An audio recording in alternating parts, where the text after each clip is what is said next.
Jimmy, hell is where our agents make our deals with the devil. Oh, that explains that. Hell is where our agents make our deals with the devil. For what shall it profit a man if he shall gain the whole world and lose his own soul? I sold my soul to the devil. This is the first time I'm wearing a long dress, so soak it in, America. I sold my soul to the devil. A really weird mental state lately. You've been in a weird mental state? Yeah, I keep finding these bites all over my body. What? Like that one, and I don't know where they're coming from, so You actually do have a bite there. I spend most of my days wondering where these... Well, have you been to a doctor? I mean, maybe you should get these checked. No. I think it's a spiritual problem more than anything.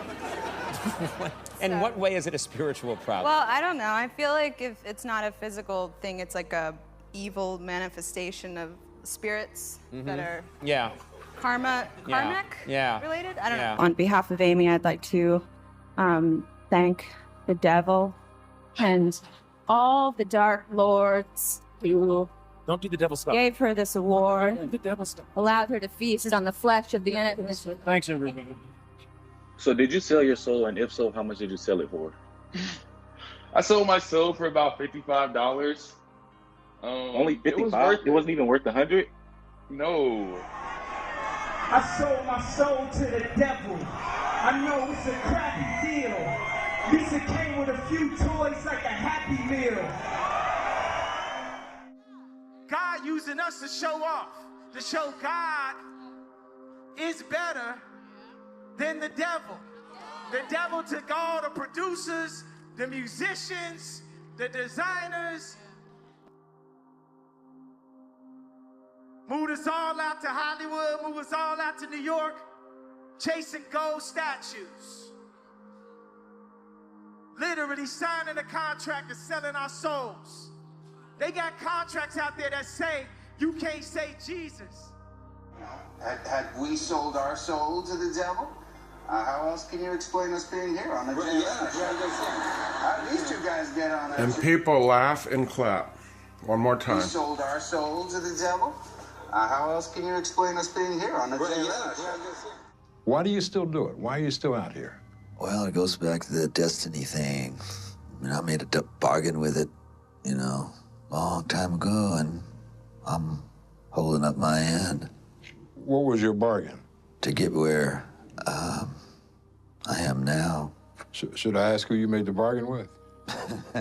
with the chief commander. On this earth? And on this earth, and then in a world we can't see.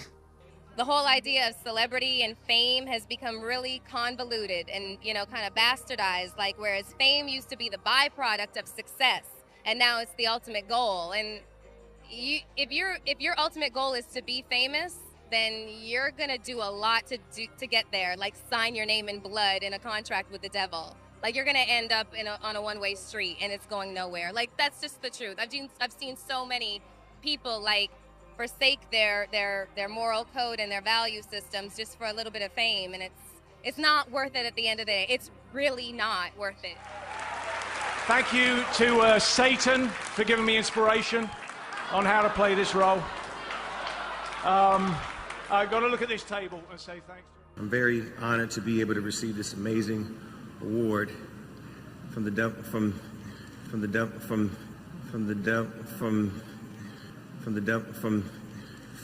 of my soul, my passion. And it's sounding a little bit strange, and I'm like, if you don't get this right now, I swear to Lucifer, I'm gonna. Who wants to pray to the devil with me? Who's in with me? Come on, hey, let me see those horns. Dear Dark Lord Satan, hope everything's good with you. Ask you to grant tonight's nominees continued success in the music industry. How's that? Hold on, let me explain something to them real quick. Before everybody starts screaming and saying, oh, like I told y'all earlier, you motherfuckers have entered the rapture. And if ain't nobody flying up to heaven right now, obviously all y'all is going to hell. Right with me. So, let's get it. And here's to hell. May we have as much fun there as we had getting there. Huh, Howard? And we'll be there. about a week, not today, but about a week ago, I sold my soul. You understand what I'm saying? And ever since I sold my soul, I haven't been happy ever since. You know what I'm saying? And you get anything you want. You get to be rich. You get to have fortune. You get to have everything you ever wanted. You feel me? But you could think I'm cap. I'm not tripping. I first came to Arizona, man, and I remember one day coming from the studio at 6 o'clock in the morning and pulling over on the highway. We like 4 cars, you know, just to watch the sunrise. And it was at that point that I fell in love with Arizona. I said, you know what, this has to be God's country. You know, because I'd never seen anything as beautiful as that sunrise. Then I met the devil in God's country. You know, and it's not so much who, it's what, you know, what happens and the things that the devil does. It's not so much a person, even though he acts through people. You know, you can't call one person the devil. Joe Arpaio? You know, you can't call any one person the devil. You can't do that because no one person has enough power to be the devil, you know? And, you know, it's through all these hardships that I realized that, you know what? This is God's country because I met the devil here. Because if I hadn't met the devil here, I wouldn't realize I was strong enough to overcome the obstacles that the devil would place in my path. And it's by overcoming these obstacles that I realized that this is God's country. Because he helped me get over these obstacles. He helped me get over these hurdles. I'm trapped. If I can go back, I never would have rapped. I sold my soul to the devil, I'll never get it back. I just want to leave this game with level head intact. Okay, I'm still alive. So am I too. You can't kill a spirit even if you tried to. Sold your soul to me. Need I remind you? You remember that night you prayed to God you give anything to get a record deal? Well, Dre signed you. This is what you wanted your whole life. Also right? Look at this house. Look at these cars. They're so nice. Oh, but you didn't know fame has a price too. That you just now seeing the downside too? I mean, I released a gospel record when I was 15 because I grew up in, a household where all I ever did was listen to gospel music, and my parents are both traveling ministers, and so. The guy that was preaching at the revivals, he came up to me out of, a few thousand people and said, you're gonna sing. Many people in the world will never truly be so free. Yeah, only reason not to live is Christ come down and died for you and me. I live because Christ died, and though he has suffered. I kind of sang about, what was going on in my life at 15, and that's how I got introduced to the music industry. I swear I wanted to be like the Amy Grant of music. Yeah. But it didn't work out, and so I sold my soul to the devil. It didn't work out, and so I sold my soul to the devil. I remember sometime we do 10 episodes for my show, and in this last season, I was hitting a block, right? I was like, oh, I'm not doing it right? So then I went in the corner, and then I was looking at the wall, and I was like, come on, devil, right? Come to me, because I had to do something like crazy, right? Had nightmares for a month. So it does come to it or after? After. Like I had nightmares every day, like I felt that energy. Oh, interesting. And I had to pray and do all this stuff to like get rid of it. And you call your mom up and you're like, bring me back to life. And that stuff is real. That stuff really is real.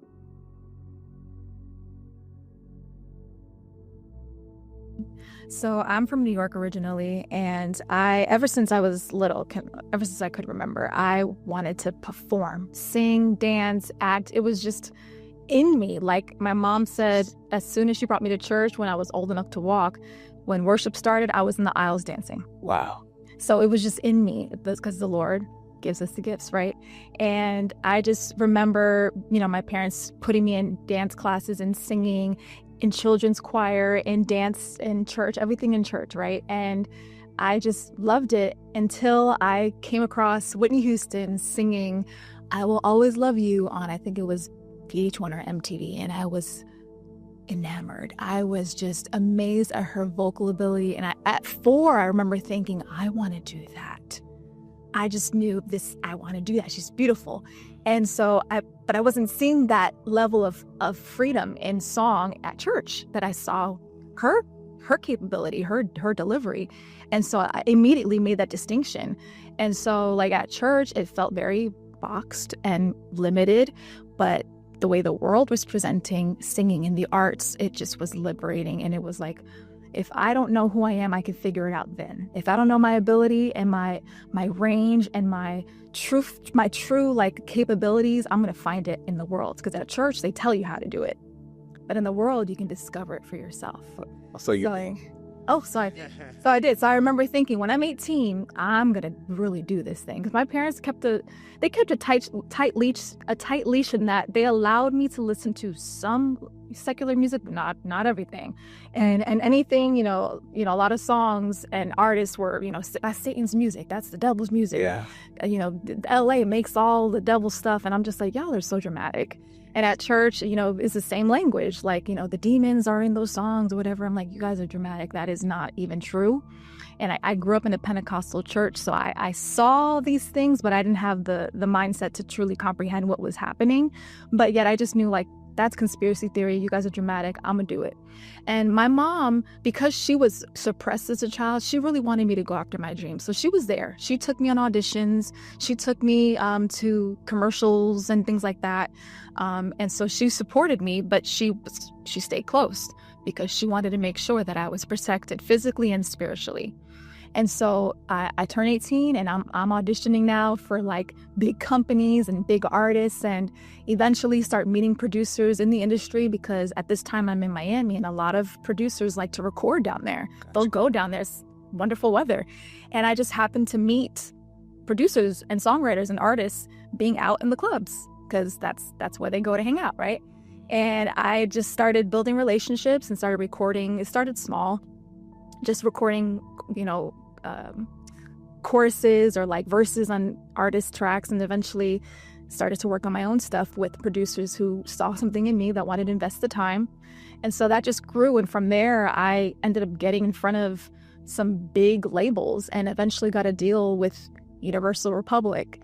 And I had an indie deal as well supporting me. And so that was really common to have an independent label contract with a major to find the song that's going to take over the world. Because I had songs on the radio, like locally, but it was like, okay, we need that big song. So I started collaborating with big artists. I had a song with Gucci Mane that was on the radio. I had a song with Busta Rhymes that was on the radio. I had a song with Sean Paul that never made it out, and we'll talk about that later. But we shot in Ibiza, and it was like the most amazing experience I've ever had. I'm like, I can't believe I'm here. My career is taking off. But yet still, you have the whispers of, the Holy Spirit. This isn't pleasing. Because I had a relationship with God, but it was that, okay, Lord, you don't understand what I want. Understand my dreams. You don't know, like, your way's boring. Like, just when I'm 50, I'll serve you. Dang.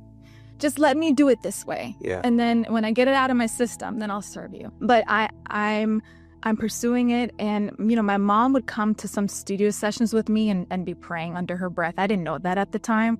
I know that now. But again, it was still devil's music, but just make sure that she was covering me spiritually. And so again, I would ignore a lot of that. I would sometimes get friends sending me videos of so-and-so sold their soul to the devil. And you would just think it's tabloid stuff. So I would shoo it away. I'm like, this is crazy stuff. Until one day. Come on. Until the one day that it comes from the horse's mouth. And so I'm working with a producer who's worked with everyone. I mean, to name a few, Destiny's Child and Michael Jackson were his biggest artists that he's worked with.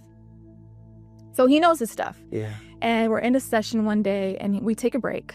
And he's like, let's go for a walk. Now, this studio was in the basement of a hotel in Miami, and the hotel was under renovations. So we're walking around the suites and we're away from everybody else. And he was a good guy, like nothing weird, but he's like, so let me tell you something.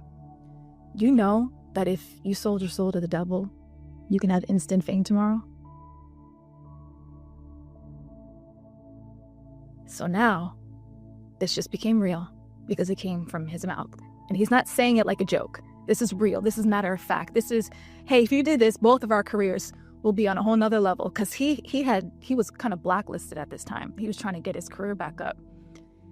And as soon as he said this, I fell on my knees. I felt the weight of my conviction. And I always say this, I felt like there was an angel that either stepped in the room or drew his sword, because I couldn't stand it, neither could he. He found himself on a chair, I'm on the ground, and I'm crying out to God, like, forgive me, because I had this relationship with God where it was like, I'll live crazy, and then before I go to bed, in case I die in my sleep, I'm gonna ask for forgiveness. Because it was that Jesus he died on the cross for your sins. So as long as you ask for forgiveness, you're good.